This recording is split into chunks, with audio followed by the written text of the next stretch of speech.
When you hear the name Saladin, what comes to mind? For many, it's the image of a chivalrous knight, the magnanimous sultan who fought Richard the Lionheart, a figure of legend. But like all legends, the story is far more complex and fascinating than the myth. Who was the real Saladin? Let's journey back to the 12th century to uncover the man behind the icon. Our story doesn't begin in a grand palace, but in Tikrit, in modern-day Iraq, in the year 1137. Salah al-Din Yusuf ibn Ayyub, or Saladin as the West would come to know him, was born into a Kurdish military family. His early life wasn't one of destined greatness. He was reportedly a quiet, scholarly young man, more interested in religious studies than in warfare.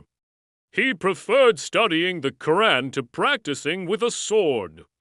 It's a surprising start for a man who would become one of history's greatest military commanders. His fate, however, was tied to the turbulent politics of the time.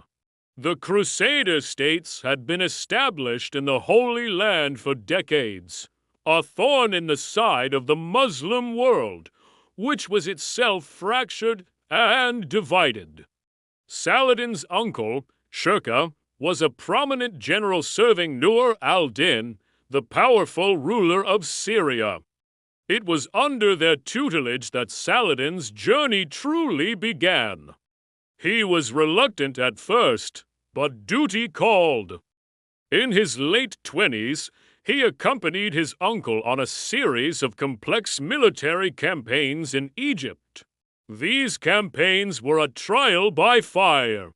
Egypt was a rich prize, but it was politically unstable and also coveted by the Crusaders. Through a whirlwind of battles, sieges, and political maneuvering, the young, bookish Saladin proved his mettle. He learned statecraft, military strategy, and the harsh realities of power. When his uncle Shirkuh died unexpectedly just 2 months after becoming the vizier of Egypt, Saladin, still in his early 30s, was chosen as his successor. Many saw him as young and inexperienced, someone they could easily manipulate. They were about to be proven very, very wrong. As the new ruler of Egypt, Saladin consolidated his power with remarkable speed and skill. He reformed the economy, strengthened the military, and established his own dynasty, the Ayyubids. But his ambition was much greater than just ruling Egypt. His ultimate goal, inherited from his mentor Nur al-Din, was the unification of the Muslim world and the expulsion of the Crusaders from Jerusalem.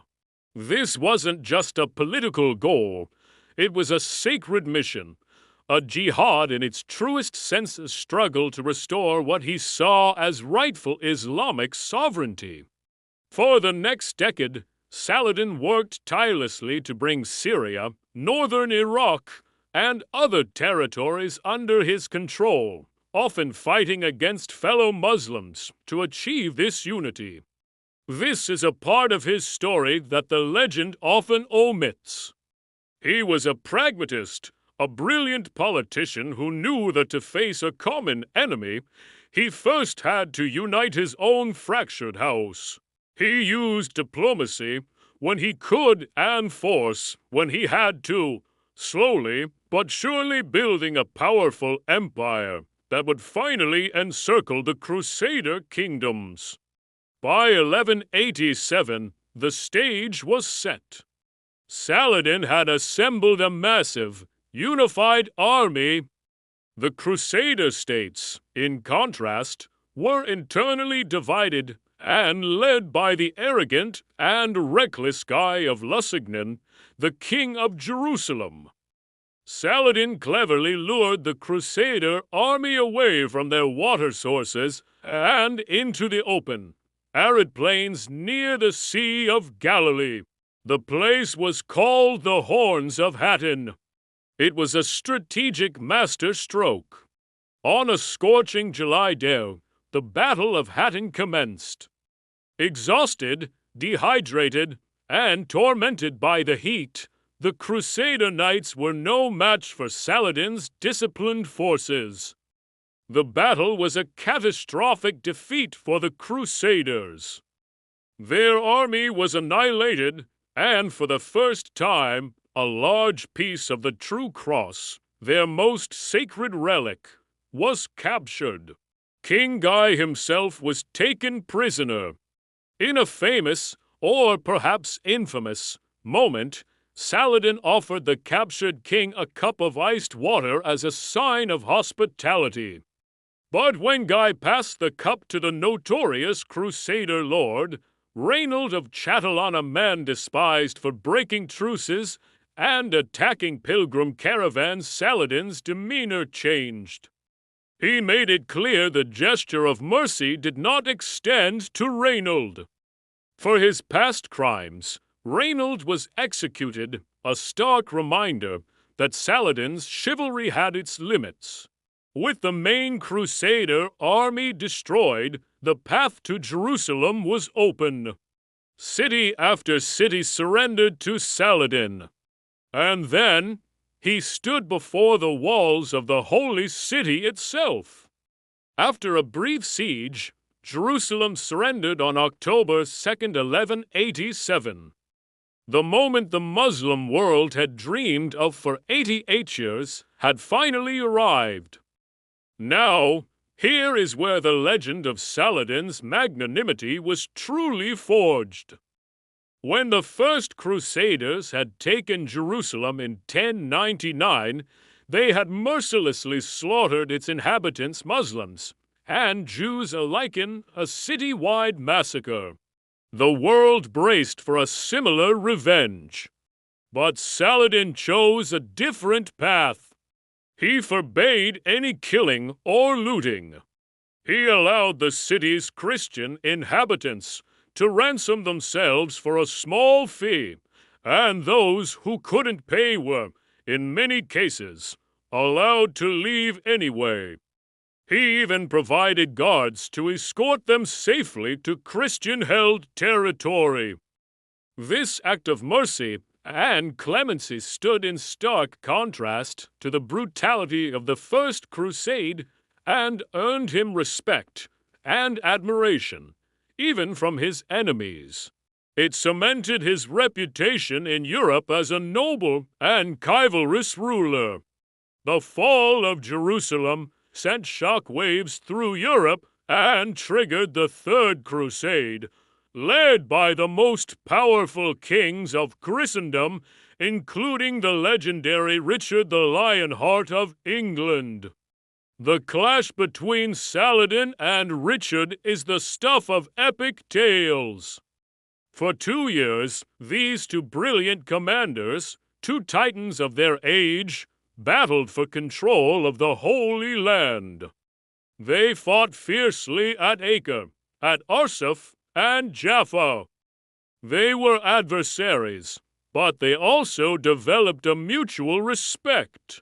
Stories abound of them exchanging gifts, of Saladin sending his own doctors to treat a sick Richard, and even offering him fresh fruit and snow from the mountains to cool his fever.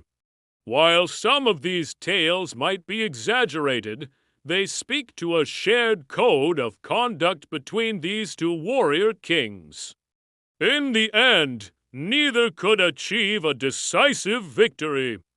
Richard could not retake Jerusalem, and Saladin could not drive the Crusaders from the coast entirely.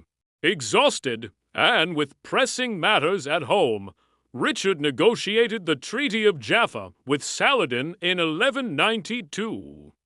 The treaty left the coastal cities in Crusader hands, but affirmed Muslim control over Jerusalem, while also guaranteeing safe passage for non-Christian pilgrims to visit the holy sites.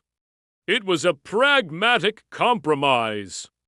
Just a few months after Richard departed, in March 1193, Saladin fell ill with a fever and died in his beloved Damascus. He was only 55 years old. When his treasury was opened to pay for his funeral, his advisors were shocked. The great Sultan, ruler of a vast empire, had given away almost all of his personal wealth to his subjects and to charity. There wasn't even enough money left to pay for a proper burial. He died as he had lived, not as a king hoarding wealth, but as a devout servant of his faith. So, who was Saladin? He was a devoted scholar who became a military genius. A reluctant politician who forged an empire. He was a unifier, sometimes ruthless, who fought fellow Muslims to achieve his vision of a united front. He was a devout jihadist who, at the moment of his greatest triumph in Jerusalem, showed incredible mercy and restraint. He was both a product of his violent times and, in many ways, a man far ahead of them. The legend of Saladin, the chivalrous knight, is powerful, but the reality of Salah al-Din, the Kurdish boy from Tikrit, who united a people and changed the course of history, is far more compelling.